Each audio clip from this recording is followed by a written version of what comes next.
поясните данный момент, вот этот момент, когда вы говорите Харзгалдың и так далее. Вы когда давали этот покажите суду, когда во сколько, когда протокол заполнили? Мен осы факті бойынша Жемқорлыққа қарсы іс-қимыл қызметкерлерін ұсталған уақытта қатты қобалжып абыржулы болдым да сол кезде абыржығандықтан айттым. Одан кейін ол жерде бірнеше сағат бойы отырдым.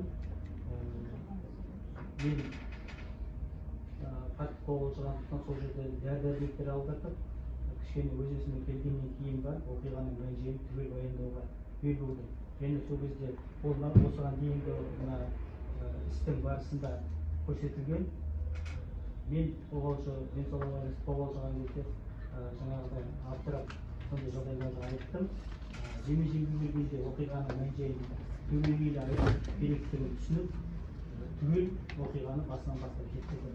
Мен ол жерде енді екі ауыз сөзде бұл мені танысым, ақшаны қарызға алдым деген әңгімені шектедім. Тергеу барысында қойылған сұрақтарға мен өзім көріп отырсыздар, ешқандай жасырмай жауап беремін деп келісім бердім.